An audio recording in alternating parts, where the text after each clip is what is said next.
ఒకప్పుడు మనకు అరకొర టెక్నాలజీలు దానం చేసిన అమెరికాని ఇప్పుడు భారత్ నుంచి అత్యుత్తమ రాకెట్ సాంకేతికతలకు సంబంధించిన సాయం కోరుతోంది. అంతేకాదు, గతంలో అంతరిక్ష ప్రయోగాల కోసం ఇతర దేశాల సాయం తీసుకున్న మనం నేడు ఆ దేశాలకి మన రాకెట్లతో ఉపగ్రహాలను ప్రయోగించే స్థాయికి ఎదిగాం. ఇందుకు కారణం మనం గర్వించదగిన భారత అంతరిక్ష సంస్థ ఇస్రో. ప్రపంచంలోనే 4-5 దేశాల సరసన భారత్ చేరింది అంటే ఎందరో గొప్ప గొప్ప పాలకులు, మేధావులు, శాస్త్రవేత్తలు, ఇంజనీర్ల ప్రతిభ దాగి ఉందనడంలో సందేహం లేదు. ఎప్పుడో ఒకటో అర తప్ప వైఫల్యాలు కానరాని ఇస్రో ప్రస్థానం 6 దశాబ్దాలను దాటింది. ఇస్రో త్వరలో అమెరికాకు చెందిన 6500 కిలోల బరువైన కమ్యూనికేషన్ శాటిలైట్ ను పూర్తి స్వదేశీ రాకెట్ తో అంతరిక్షంలోకి పంపబోతోంది. ఈ ప్రయోగం రాబోయే 2 నెలల్లో జరగనుంది. ఇటీవల నాసా, ఇస్రో సంయుక్తంగా రూపొందించిన నైసర్ మిషన్ ను విజయవంతంగా పూర్తి చేసింది ఇస్రో. ఇప్పుడు అదే ఉత్సాహంతో మరో చారిత్రక మైలురాయిని చేరుకోబోతోంది. చెన్నైలో జరిగిన ఒక కార్యక్రమంలో ఇస్రో చైర్మన్ వి నారాయణన్ ఈ విషయాన్ని ప్రకటించారు. 6 దశాబ్దాల క్రితం మనం అమెరికా నుంచి ఒక చిన్న రాకెట్ ను పొందాం.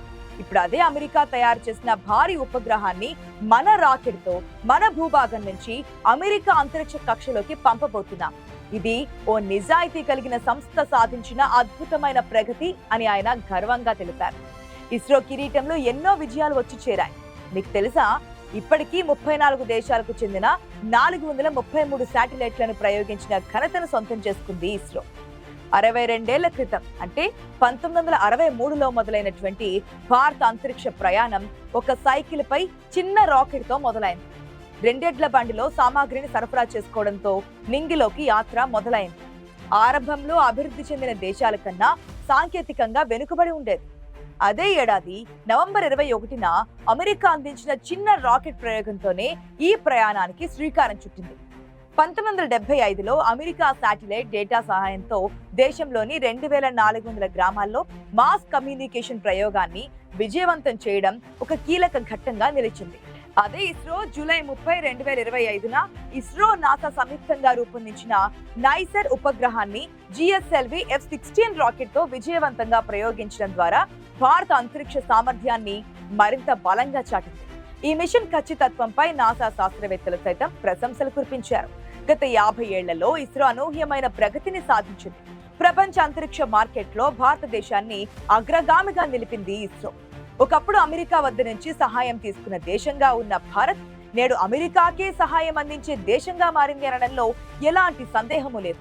అంతరిక్ష రంగంలో మనకు అనేక అవకాశాలున్నాయి. ఇస్రో ప్రస్థానం చూస్తే మన భవిష్యత్ అంతరిక్షంలోనే ఉంది అనే నమ్మకం కలుగుతోంది. ఇస్రో తనను తాను రుజువు చేసుకుంటూ దేశంలోని కొత్త ఏరోస్పేస్ పరిశ్రమలకు చేయూతనిస్తుంది.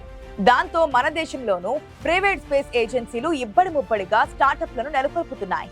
భారత అంతరిక్ష పరిశోధన సంస్థ ఇస్రో అంతరిక్ష రంగంలో బలమైన శక్తిగా ఎదగడం వెనుక రేసు గుర్రాల లాంటి 5 వాహక నౌకలున్నాయి. వాటిని రూపొందించిన ఇస్రో నుంచి అద్భుతాలు బయటకొస్తున్నాయి. ఉపగ్రహ సేవలు, వాణిజ్యపరంగా ఉపగ్రహాలను కక్షలోకి ప్రవేశపెట్టడంలో రికార్డులు నెలకొల్పడం వెనుక వీటి కృషి చాలా ఉంది. వాటి శక్తి సామర్థ్యాల వల్లే అంతరిక్ష వాణిజ్యంలో ఇతర దేశాలు, ప్రైవేట్ సంస్థలతో పోటీ పడుతూ వరుస విజయాలను నమోదు చేస్తోంది. వాటిని అభివృద్ధి చేయడంలో, ప్రయోగించడంలో భారత అంతరిక్ష పరిశోధన సంస్థ ఇస్రో గణనీయమైన పురోగతి సాధించింది. వాహక నౌకల సాంకేతికతలో భారతదేశం అగ్రదేశాలతో పోటీ పడుతోంది. ఇస్రో ఇప్పటి వరకు 5 వాహక నౌకల గురించి ప్రతి భారతీయుడు తెలుసుకోవాలి. Satellite launch vehicle SLV, augmented satellite launch vehicle ASLV, ISRO work horse అని పిలువబడే polar satellite launch vehicle PSLV, భారీ ఉపగ్రహాలను ప్రయోగించేందుకు geosynchronous satellite launch vehicle GSLV, చిన్నపాటి ఉపగ్రహాలను ప్రయోగించేందుకు small satellite launch vehicle SSLV, ఇలా పలు రకాల ఉపయోగాలు, అవసరాల కోసం పలు రాకెట్లు అభివృద్ధి చేస్తుంది ఇస్రో. వీటిలో మొదటి 2 అయిన SLV, ASLV వెహికల్స్ ను ఇస్రో ప్రస్తుతం ఉపయోగించడం లేదు. గత కొన్నేళ్లుగా ఉపగ్రహాలను కక్షలోకి ప్రవేశపెట్టేందుకు ఎక్కువగా PSLV, GSLV వెహికల్స్ ని ఎక్కువగా ఉపయోగిస్తోంది. ఈ రెండింటిలో PSLV ద్వారా ఇప్పటి వరకు అత్యధికంగా ఉపగ్రహాలను ప్రవేశపెట్టింది. ఇస్రో కక్షలోకి రూపొందించిన సరికొత్త వాహక నౌక SSLV చిన్న చిన్న పేలోడ్స్ ని చిటికెలో ప్రయోగించడం చాలా ఉపయోగకరమైన రాకెట్ అని చెబుతున్నారు. ఇస్రో తన ప్రస్థానంలో అన్ని సంవత్సరాలు ఒకెత్తు, 2023వ సంవత్సరం మరొక ఎత్తుగా చెబుతూ ఉంటారు.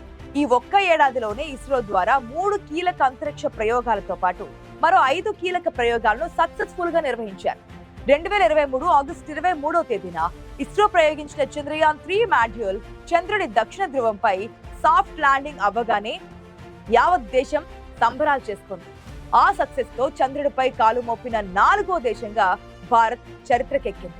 అంతేకాదు అత్యంత క్లిష్టమైన దక్షిణ ధ్రువంపై దిగిన మొదటి దేశంగా చరిత్ర సృష్టించింది. చంద్రుడి దక్షిణ ధ్రువం మీద దిగిన ల్యాండర్ విక్రమ్, రోవర్ ప్రజ్ఞాన్లు 10 రోజుల పాటు చంద్రుడి ఉపరితలం మీద అనేక శాస్త్రీయ పరిశోధనలు చేసి అక్కడి కీలక సమాచారాన్ని భూమికి చేరవేశాయి. ఆ సమాచారం భవిష్యత్తు ప్రయోగాలకు ఎంతో కీలకం కానుంది. చంద్రయాన్-2 ప్రయోగానికి 1000 కోట్ల వరకు ఖర్చు చేసిన ఇస్రో చంద్రయాన్-3 ప్రయోగానికి కేవలం 615 కోట్లను మాత్రమే వెచ్చించింది. చంద్రయాన్-2లో ప్రయోగించిన ఆర్బిటర్ నే మళ్ళీ ఈ ప్రయోగంలోనూ ఉపయోగించుకోవడం ద్వారా ఖర్చును బాగా తగ్గించుకోగలిగింది. చంద్రయాన్-3తో అమోఘమైన విజయాన్ని అందుకున్న ఇస్రో వారాల వ్యవధిలోనే 2023 సెప్టెంబర్ 2న సూర్యుడిపై పరిశోధనలకు ఆదిత్య-L1 ను ప్రయోగించింది. భూమికి దాదాపుగా 15 కోట్ల కిలోమీటర్ల దూరంలో ఉంటాడు సూర్యుడు. ఇక సూర్యుడి కేంద్రమైన కోర్లో ఉష్ణోగ్రత 1,50,00,000 డిగ్రీల సెల్సియస్ ఉంటుంది. కేంద్రం నుంచి ఉపరితలానికి వచ్చే కొద్దీ ఉష్ణోగ్రత తగ్గుతోంది. కొన్నిసార్లు సూర్యుడిలో ఈ రసాయన చర్యల వల్ల పెద్ద ఎత్తున సౌర తుఫాన్లు కూడా పుట్టుకొస్తూ ఉంటాయి. సౌర తుఫాను ముందే కనిపెట్టేందుకు సూర్యుడి ఉపరితలం మీద పరిశోధనలు చేసేందుకు ఇస్రో చేసిన ప్రయోగమే ఆదిత్య-L1. సూర్యుడి మీద పరిశోధనలకు ఇలా ప్రోబ్లను పంపించిన 4వ దేశంగా భారత్ నిలిచింది. ఇప్పటి వరకు అమెరికా, రష్యా, యూరోపియన్ స్పేస్ ఏజెన్సీలు కొన్నిసార్లు స్వయంగా, కొన్నిసార్లు సంయుక్తంగా సూర్యుడిపై పరిశోధనల కోసం రోదసిలోకి ప్రోబ్లను ప్రయోగించారు.